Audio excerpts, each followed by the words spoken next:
네, 오늘 감사의 능력이라는 제목으로 말씀을 드리도록 하겠습니다. 우리 감사, 오늘 맥주 감사주일이라서 이 감사의 주제를 우리가 생각해 보겠는데요. 이 감사는 바로 우리의 행복하고 직결되어 있습니다. 그러니까 감사하는 마음 없이는 행복한 삶이라는 것이 불가능하죠. 그래서 아무리 가지거나 갖추어도 마음속에 감사가 없이 우리가 행복할 수 있다는 것은 생각하기 어렵습니다. 우리에게 하나님이 감사하라고 하시고 또 감사를 가르쳐 주셨는데요. 이것은 또 우리의 행복을 위한 말씀이라고 믿습니다. 오늘 이 신명기 26장 본문을 중심으로 성경의 또 전체적인 교훈을 찾으면서 감사와 관련된 주제로 몇 가지 말씀을 드리겠습니다. 먼저 첫 번째로 이 감사가 얼마나 영적으로 중요하냐 하는 것인데요. 오늘 이스라엘 백성들이 애굽에서 고난을 받다가 가나안 땅에 와서 이제 살게 돼서 거기에 대해서 이제 하나님 앞에 감사해야 한다 이렇게 말씀하셨는데요. 이것은 영적으로 이 애굽 땅에서의 고난 그리고 거기에서 구원받아서 가나안 땅에서 하나님이 젖과 꿀이 흐르는 땅을 누리게 하신 이 이제 큰 이스라엘 역사 속에 있었던 이 큰 사건은 영적인 어떤 진실의 큰 그림자라고 할 수, 예고편이라고 할 수가 있는데요. 그게 바로 우리 영혼의 구원입니다.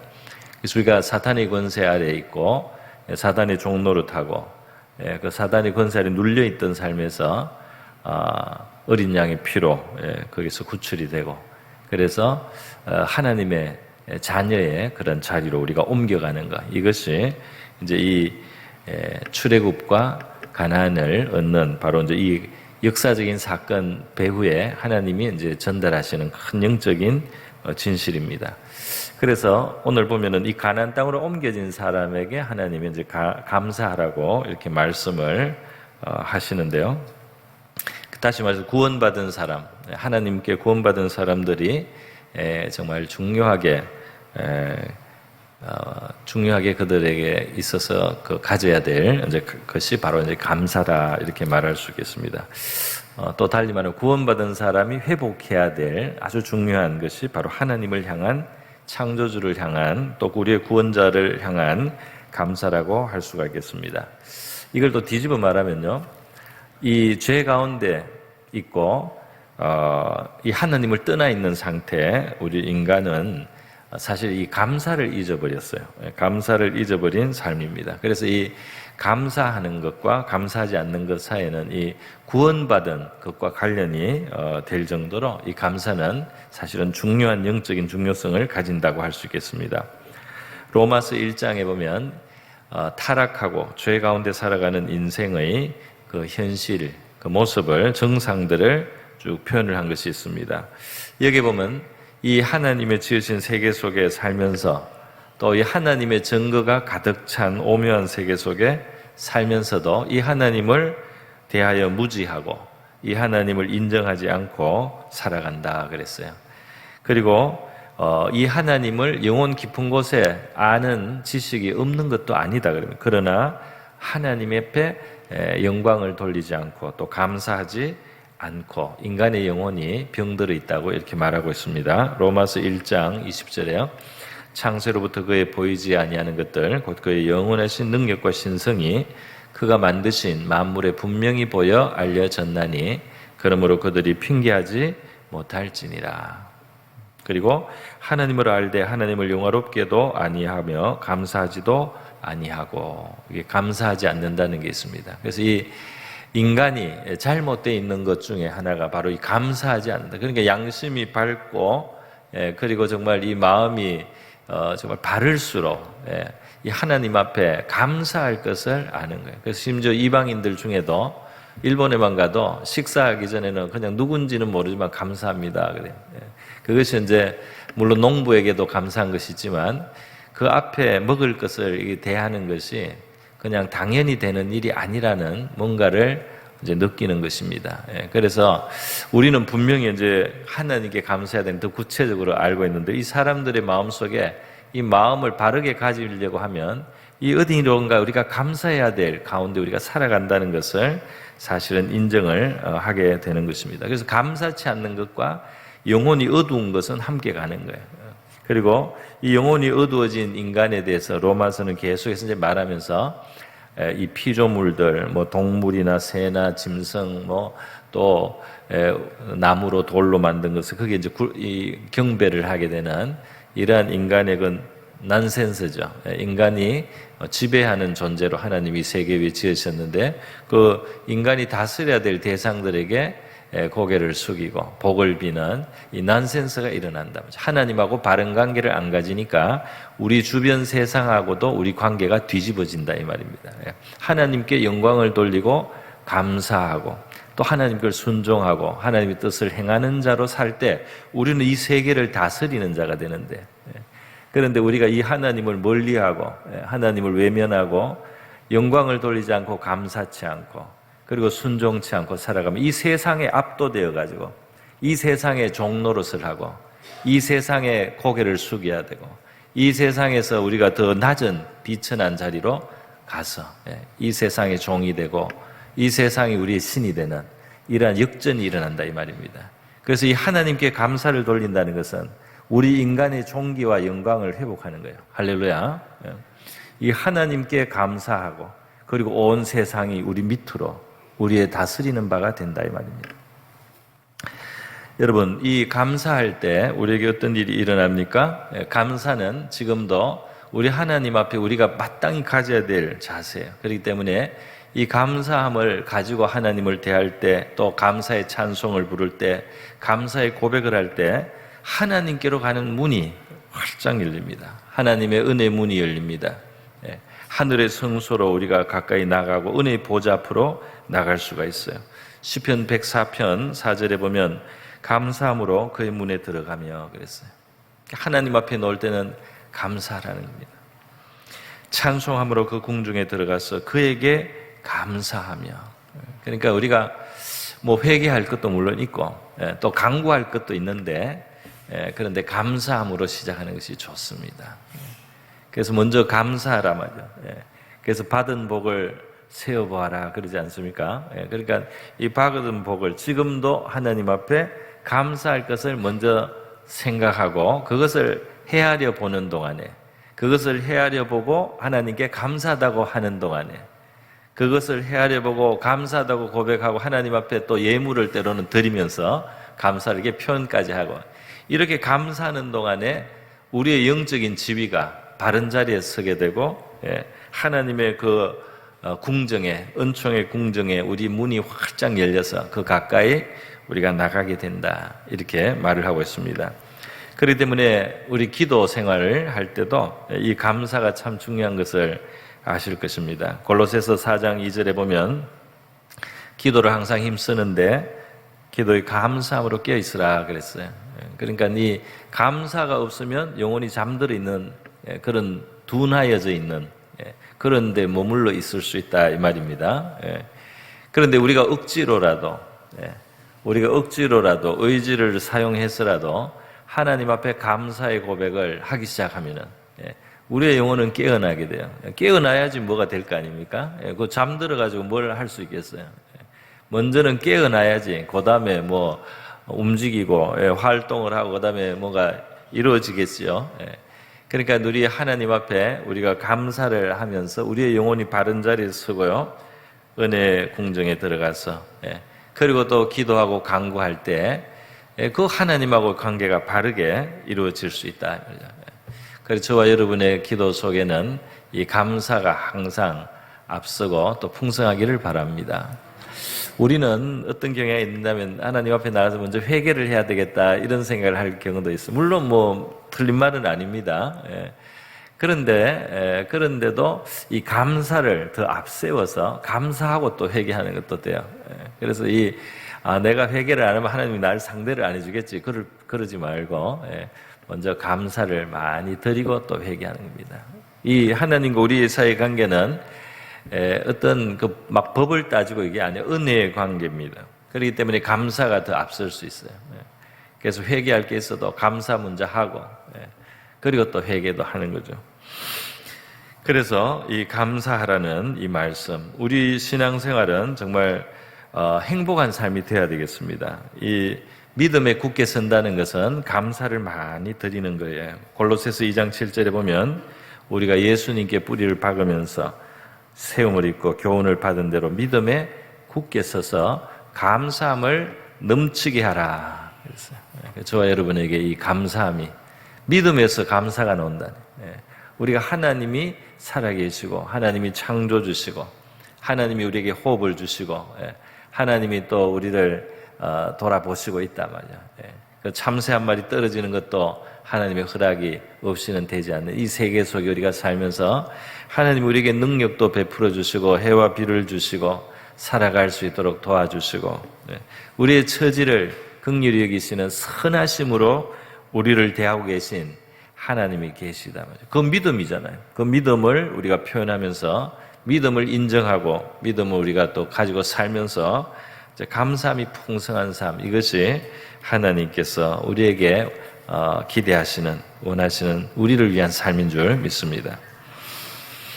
여러분, 이것이 첫 번째 감사의 영적인 중요성이에요. 두 번째로 이제 감사의 내용에 대해서 살펴보겠습니다. 오늘 이 감사하라 하고 한 이 내용 속에서 보니까 지난날에 그 어려웠던 처지를 진술하게 하고 거기에서 베푸신 하나님의 도움과 구원을 고백하도록 그렇게 했습니다. 그러니까 이 감사가 있으려면 우리가 원래 아무것도 아닌 줄 알아야지 감사할 것이죠. 우리가 뭐 대단하고 우리가 마땅히 이런 거를 누릴 만한데 내가 그렇게 못해서 억울합니다 이러고 있으면 감사가 안 나오잖아요. 그런데 우리가 아무것도 아니라는 사실을 먼저 알아야 되는 거죠. 우리가 아무것도 아닙니다. 빈손으로 나고 우리 원래 없던 존재들이에요. 먼지와 티끌과 같습니다. 그 가운데 또 우리가 얼마나 문제가 있어요. 그죠?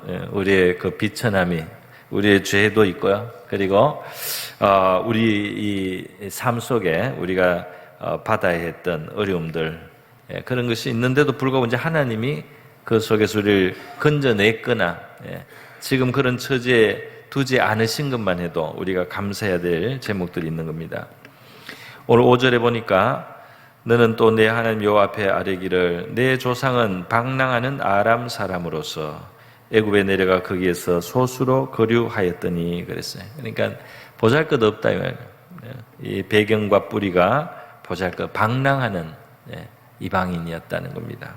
그러니까 뭐 우리 중에 뭐 그렇게 뭐 대단한 걸 자랑할 그런 배경을 얼마나 가지고 있는지 모르겠어요. 그게 뭐 대단한 것도 진짜 대단한지 따지고 보면 정말 대단한 건지 방랑하는 아람 사람. 예전에 별로 아무것도 아니었습니다. 그런데 하나님이 이제 살겠죠. 또 뿐만 아니라 6절에 보면 애굽 사람이 우리를 학대하며 우리를 괴롭게 하며 우리에게 중노동을 시켰다. 그런 고백이 있어요. 그러니까 고생하던 그 시절이 있고 뭐 가난하던 시절이 있고 또 우리가 방황하던 시절이 있고 하나님의 은총을 깨닫지 못하던 시절이 있고 죄에 눌려 살던 시절이 있고 정말 이 인생의 가치와 의미를 알지 못하고 살던 시절이 있고 혹은 그랬을 수도 있지 않습니까? 어려서부터 은혜 가운데 잘 살아서 혹시 그렇지 않다고 하더라도 우리가 그렇게 살았을 수도 있잖아요. 그렇기 때문에 그러한 것을 우리가 이제 대조해서 우리가 얼마나 더 비천했는지 혹은 비천할 수 있었는지를 우리가 생각하면 하나님 앞에 감사할 것이 더 많이 우리가 깨달을 수가 있다는 것입니다. 7절에도 우리가 우리 조상의 하나님 여호와께 부르짖었다 그랬어요. 여호와께서 우리 음성을 들으시고 우리의 고통과 신고와 압제를 보셨다. 그러니까 우리 예수 믿는 사람은 특히 이 사탄 아래 우리가 살았다. 우리의 삶에 진정한 소망이 없었다. 그것만 봐도 그것만 생각해도 거기에서 우리를 건져내셨다. 우리의 영혼을 구원하셨다. 우리의 영혼을 멸망에서부터 멸망치 않도록 건져주셨다. 그러면 거기에 감사의 큰 제목이 충분하지 않겠습니까? 그렇게 이렇게 그러한 우리의 비천함을 하나님 앞에 기억하고 고백을 하면서 거기에서 건져주신 하나님, 거기에서 도와주신 하나님을 향한 감사의 고백을 하라는 것이죠. 여기에 보면 이제 하나님이 행하신 그 도움과 구원을 이제 진술을 하고 있습니다. 여호와께서 우리의 음성을 들으시고 압제를 보시고 여호와께서 강한 손과 편팔과 큰 위엄과 이적과 기사로 우리를 애굽에서 인도하여 내시고, 그래서 하나님이 거기에 건져 주신 것과 그리고 이곳으로 인도하사 이 땅 곧 젖과 꿀이 흐르는 땅을 주셨나이다. 우리 대부분 우리들의 삶을 이제 돌이켜 보면 우리 특별히 우리의 이 시대를 우리가 살아온 사람으로서 우리는 대부분 더 어려운 처지, 가난한 처지에 있다가 우리 하나님의 참 은혜로 우리가 이만큼 발전하고 더 나아진 세상을 우리가 누리고 있다고 믿습니다. 그래서 우리 이 영적인 것만 해도 그렇고 사회적인 것으로 봐도 그렇고 개인적인 것으로 봐도 우리 하나님이 우리의 삶을 향상시켜 주신 그리고 건져 주신 바로 이러한 감사의 제목들이 우리에게 많지 않습니까? 여기서 하나님이 이렇게 해주셨다는 고백이에요. 그게 이제 감사예요. 감사는 하나님이 우리에게 무엇을 해주셨다는 겁니다. 하나님이 꼭 눈에 보이는 것만 주시는 게 아니고 우리에게 능력을 주신 것도 있어요. 아무것도 아니었던 별 볼 일 없는 어린아이에서 우리가 이렇게 능력을 가지고 살아갈 수 있고, 우리가 이 세상에 뭔가를 역할을 하면서 살아갈 수 있고, 우리가 이렇게 가족을 부양하면서 살아갈 수 있고, 이게 그냥 됩니까? 능력이 있어야 되잖아요. 뭔가 할 수 있는 힘이 있어야 되잖아요. 그 능력을 주신 우리 하나님을 감사를 해야 되겠죠. 누가복음 18장에 보면 반대가 있어요. 그 반대로 기도하는 게 뭐냐면 내가 뭘 했다고 자랑하는 거예요. 그게 바로 세리의 기도였습니다. 나는 뭘 했습니다. 그래서 감사합니다. 그런데요, 그게 사실은 하나님께 감사하는 게 아니에요. 그게 감사하는 게 아니고 다른 사람이 자기를 높이는 거고 자기를 자랑하는 것에 불과해서 진정한 감사라고 할 수가 없습니다. 진정한 감사에는 우리의 아무것도 아닌 것을 인정하는 것이 있어야 돼요. 우리가 원래 아무것도 아니었다는 사실을 깊이 깨닫고, 사실 우리는 피조물이기 때문에요. 뭘 이런저런 형편을 따지고 피조물로서 하나님의 이 세계에 이렇게 살아있는 것만 해도 벌써 감사한 제목이고, 우리 한없이 우리는 작은 자라는 것을 우리가 인정할수록 우리에게는 감사가 커질 수밖에 없습니다. 이렇게 감사의 사실은 이유는 분명히 있는 거예요. 모든 피조물들에게, 또 특별히 예수님을 믿고 하나님 앞에 구원받은 사람들, 또 우리의 삶에 어려웠던 그 형편에서 우리가 하나님의 도움으로 이 삶을 이까지 살아나올 수 있었던, 이것은 다 우리가 감사할 제목인데요. 이제 감사를 하나님은 구체적으로 표현하도록 그렇게 가르쳐 주셨습니다. 물론 감사한 마음을 우리가 품고 사는 것도 중요합니다. 늘 마음속에 감사한 생각으로 하나님을 향해서 이렇게 감사하다는 마음을 품고 사는 것은 좋은 일이지만 구체적으로 또 표현하는 것도 필요하다는 것입니다. 그래서 오늘 26장 2절에 보면 내 하나님 여호와께서 내게 주신 땅에서 그 토지의 모든 소산의 만물을 거둔 후에 그것을 가져다가 광주리에 담고 내 하나님 여호와께서 그의 이름을 두려고 택하신 곳으로 그것을 가지고 가서, 그랬잖아요. 그러니까 하나님 앞에 예물을 가지고 오는 겁니다. 근데 예물을 가지고 오는데 뜻을 담아서 가지고 오는 거예요. 그냥 적당하게 하는 게 아니고 만물이라 그랬죠. 만물. 하나님이 주신 것 중에 가려서 그 중에서도 만물 혹은 좋은 것을 다 골라서 하나님 앞에 드릴 때 이제 그게 정성이 담기는 거죠. 그게 정성이 담기고 진심이 담기는 겁니다. 여러분, 하나님은 우리에게 정말 진심으로 우리를 대해요. 그것을 아십니까? 하나님의 아들을 이 세상에 주신 그것만 봐도 얼마나 하나님의 진심이 깊은지 우리가 측량할 수 없는 정도입니다. 그런데 우리는 얼마나 하나님을 진심으로 대하고 있습니까? 우리가 하나님을 얼마나 진심으로 대하고 있냐 말이에요. 얼마나 우리는 하나님 앞에 정성을 가지고 나가느냐 말이에요. 얼마나 진심으로 하나님 앞에 예물을 드리느냐 말이에요. 그 진심과 진심이 만나야 되는 거예요. 한쪽만 진심이고 한쪽이 진심이 아니면 이게 뭔가 이게 헛소리하게 되잖아요. 하나님은 언제나 진심이니까 하나님의 진심은 걱정할 필요가 없습니다. 문제는 우리의 진심인데요. 우리가 진심으로 하나님을 대하면 대할수록 하나님과 우리 사이에 지난 역사가 이루어질 줄 믿습니다. 진심을 하나님의 진심과 만나야 되는 거예요, 우리가. 그래서 만물을 가지고 오라. 하나님이 만물이 필요하겠어요? 우리의 진심을 가지고 하나님을 대해야 하나님과 우리가 이 아구가 맞아 들어가는 거예요. 그러면서 하나님의 역사를 우리가 체험하고 더 맛볼 수가 있습니다. 여러분, 이렇게 하나님을 진심으로 감사하는 그런 구체적인 것을 가지고 입으로 고백을 하면서, 그죠? 그리고 하나님 앞에 예물을 드리면서 막 그 진심의 감사를 이렇게 표현하라. 우리는 예배 드리고 맥주 헌금을 드리거나 주일날 우리가 평소에 감사의 뜻을 담아서 하나님께 드리기도 하잖아요. 물론 그것이 이제 교회를 운영하는 재원으로 하나님의 그 어떤 큰 그림 속에 그렇게 디자인이 되어 있는 거죠. 우리는 감사로 하나님께 드리고, 그러면 그것이 이 교회 예배와 이 공동체에 필요한 또는 하나님의 선교 사역과 하나님의 모든 미니스트리, 하나님의 일을 이루는 자원으로 또 사용되는 거죠. 그런데 우리가 교회를 돕는 게 아닙니다. 우리는 하나님께 드리는 거예요. 그리고 하나님이 그거를 가지고 하나님의 집을 운영하신다, 이렇게 생각하면 되겠습니다. 그러면 그렇게 우리는 하나님께 감사로 대하고, 뿐 아니라 사실은 이 감사는 오늘 이 본문에는 없지만 우리가 사람을 향해서도 감사의 자세, 그거를 성경은 가르치고 있습니다. 에베소서 5장의 말씀을 보면요, 그렇게 가르치고 있죠. 뭐라고 했습니까?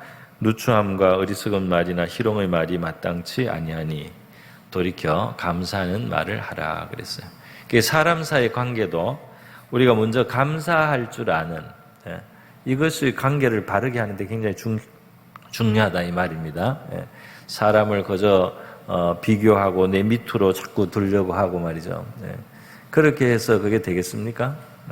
그러니까 그 사람의 존재를 우리가 귀중하게 생각하고 또 그 기여를 고맙게 생각하고 이렇게 감사하는 말을 하라 그랬어요. 그 표현을 하라는 거죠. 말로도 하고 그 이상으로도 물론 할 수 있겠죠. 그래서 우리 인간관계를 우리가 잘 하고 싶으면, 인간관계를 혹시 우리 신앙인 중에도 인간관계를 잘 못할 수도 있어요. 기본 너무 상식이 안 돼가지고, 기본 태도가 너무 안 되면 신앙은 없는 건 아닌데, 이 사회생활이 어려운 사람도 가끔 있을 수 있어요. 그런데 우리가 먼저 이 하나님의 교훈에서 배울 지혜입니다. 감사하는 말을 하라. 감사의 자세를 가지고 대하라 말이에요. 이것이 우리에게 유익하고 또 복이 되는 줄 믿습니다. 이것은 더 연장이 돼요. 그래서 디모데전서 5장에는 이 자녀가 부모에게 감사하는 것도 말하고 있어요.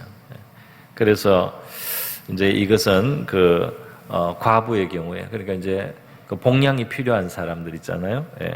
자녀와 손자들이 있거든 먼저 자기 집에서 효를 행하여 부모에게 보답하기를 배우게 하라. 디모데전서 5장 4절에는 그런 말씀이 있습니다. 그러니까 이게 교회에서나 외부적으로뿐 아니라 사실 가까운 데 있는 사람들, 바로 가족이잖아요. 이 가족 속에 내가 뭔가 보답을 해야 될 그런, 부모님은 대개 다 보답을 하는 게 마땅한 분들이잖아요. 물론 여러분들은 대부분 잘하고 계신 줄 믿습니다만은, 그래도 또 기본적인 거지만 한 말씀을 드리는 것도 좋을 겁니다. 그래서 이 자녀들과 손자들이 부모의 베푼 은혜에 대해서나 그 사랑에 대해서 이 보답하는 자세를 갖는 거예요. 그래서 그것이 이제 효다 이 말입니다. 그것을 배우게 해야 된다. 그러니까 그 꼬마들에게 부모에게 감사하다고 하게 하고, 부모에게 어떤 감사의 그 뜻을 전할 수 있는 이런 걸 가르치라고까지 말씀을 했어요. 그것이 하나님 앞에 받으실 만한 것이다. 그러니까 우리가 가까운 관계든 먼 관계든 인간관계 속에서도 말이죠. 그 보답을 할 줄 아는 거. 좋은 이 보답, 감사잖아요. 우리 배운 망덕이라는 말은 이제 반대말이 있습니다만은, 이게 세상에서도 알잖아요. 은혜를 악으로 갚으면 그 재앙이 떠나지 않는다고. 성경에도 그렇게 말합니다. 선을 악으로 갚으면 재앙이 떠나지 않는다 그랬어요. 그래서 세상에서도 많은 사람들이 경험을 한 거예요. 세상의 지혜자들도 그 말을 합니다. 성경도 말하고. 그런데 우리가 선을 선으로, 감사로 이렇게 갚아 나갈 때, 거기에 이제 더 하나님의 축복의 씨앗들이 거기에 이제 생기고 심어지는 것입니다. 그래서 여러분, 이 감사하는 생활, 하나님을 향한 감사, 이웃을 향한 감사, 가족 속에서조차도 감사하는 거, 고맙다는 말, 우리 서로에게 할 수 있기를 바랍니다. 서로에게 고맙다고. 골로새서 3장은 우리가 예수 안에서 예수를 힘입어서 감사하라 그랬어요. 그래서 골로새 3장 17절에 보면 무엇을 하든지 말이나 일이나 다 예수의 이름으로 하고, 우리의 삶 속에 예수님을 인정하는 거죠. 예수님을 의식하고 사는데, 예수님을 생각하면, 예수님을 의식하면, 예수님께 받은 은혜를 생각하면, 예수님이 우리를 위해서 희생한 것을 생각하고, 예수님이 받으신 고난도 생각하고, 이렇게 우리가 생각해 볼 때 이 감사가 항상 더 할 수가 있습니다. 그러니까 우리가 예수님의 고난 다 잊어버리고, 예수님 우리를 위해서 베푸신 희생 다 잊어버리고, 평소에 그냥 내 잘난 맛으로 살고, 이렇게 살면 감사할 게 뭐 별로 없을 거예요. 원망할 것만 있고, 불평할 것만 있고. 그러나 예수님이 나를 위해서 치르신 그 값이라든지, 예수님이 나를 위해서 당하신 어려움이라든지, 예수님의 그 우리를 향해서 보여주신 것들, 쏟으신 것들, 행하신 그 수고와 고초를, 그런 것을 희생을 우리가 생각하면 우리가 더 감사가 하기가 좋습니다. 그를 힘입어 하나님 아버지께 무엇이든지 많이 감사하라고 말씀하고 있는 거죠. 저와 여러분에게 이렇게 감사가 풍성할 수 있기를 바랍니다. 자, 마지막으로 오늘 이 본문에서 이 감사가 흘러가는 그 연장선에 대해서도 말씀을 하고 있어요. 그게 무슨 말이냐 하면, 이 감사가 물론 하나님께도 감사하지만 이제 특별히 흘러나가서 구체적으로 이제 더 흘러나가면, 오늘 본문은 일부러 좀 짧게 읽었는데요. 그 뒤에 연결되는 본문이 계속 있습니다. 9절에 우리가 9절까지 읽었는데, 이곳으로 인도하사 이 땅 곧 젖과 꿀이 흐르는 땅을 주셨나이다. 여호와여 이제는 뭐 만물을 가져왔나이다 하고 경배할 것이며 하고 이제 11절에 이어집니다. 이 하나님께 경배를 하고, 그 다음 12절에 내 하나님 여호와께서 너와 내 집에 주신 모든 복으로 말미암아 너는 레위인과 너희 가운데 거류하는 객과 함께 즐거워할지니라 그랬어요. 이게 이제 이 복은, 여기 지금 말한 복은 지금 주로 이제 물질적인 복이 여기서 일단 1차적인 뜻이 되잖아요. 그죠? 그러니까 하나님이 와서 여기서 여기 수확을 하게 하고 만물을 거두게 했으니까 이제 가졌다 이 말입니다. 그런데 그 복을 그냥 가지고 있지 말고, 그냥 그것만 100% 그냥 내 걸로 그냥 쥐고 있지 말고, 레위인은 이스라엘 속에서 이제 그 하나님이 이 종교적 신앙적인 활동으로 그 일하게 하려고 따로 빼놨어요. 그래서 이 사람들은 기업이 없습니다. 그러니까 아주 기본적인 땅과 기본적인 목초지만 있지 이게 넓은 땅이 없어요. 그래서 이 사람들은 11조로 살아요. 11조로. 오늘날로 치면 이 풀타임 사역자나 마찬가지입니다. 그래서 이 11조, 이스라엘의 11조는 레위인들에게 가는 거예요. 그래서 이 레위인들은 이제 큰 재산을 형성하기 어렵습니다. 그렇게 이 레위인들이 있고요. 그다음에 거류하는 객이 있어요. 객.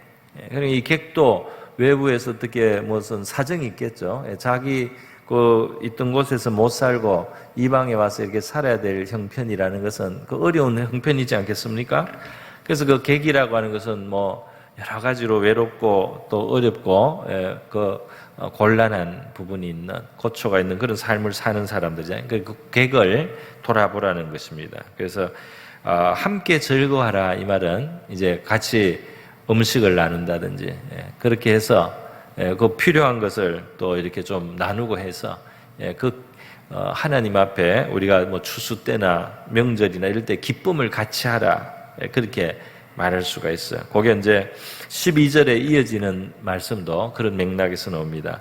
셋째고 11조를 드린 해에 내 모든 소산의 11조 내기를 마친 후에 그것을 레위인과 객과 고아와 과부에게 주어 내 성읍 안에서 먹고 배부르게 하라. 그러니까 이게 3년에 한 번 드리는 11조가 있어요. 그래서 거기에 객과 레위인과 객과 여기는 고아와 과부까지 이제 표현이 되었습니다. 그래서 이들도 먹고 마실 수 있도록 배부르게 그렇게 해서 이제 그 앞에 같이 즐거워하라는 그 말씀하고 같이 뜻이 통하는 말씀입니다. 그래서 이게 뭐냐면은 이제 하나님이 주신 복을 흘러 보내기도 하라는 말이에요. 물론 뭐 100% 다 쓰라 이런 뜻은 아니겠지만 그 3년에 11조를 한 번씩 또 내 가지고 이 베푸는 대로 쓰라는 거죠.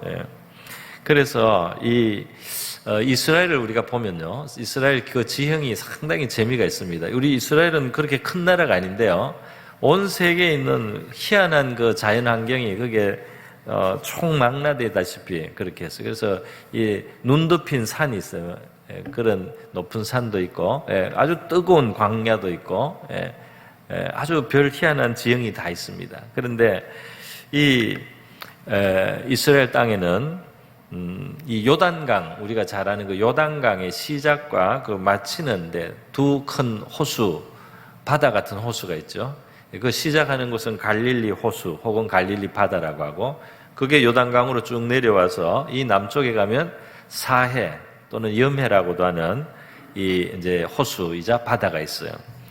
그런데 이 두 개의 그 호수가 이제 보여주는 굉장한 상징성이 있죠. 뭐냐면은 이 갈릴리 바다, 갈릴리 호수는 위쪽에 헐몬산이라고 높은 곳에서 이제 흘러나오는 그런 물들이 들어왔어요. 갈릴리 호수에 있고, 갈릴리에서 이제 물이 또 요단강을 통해서 흘러나가는 남쪽으로.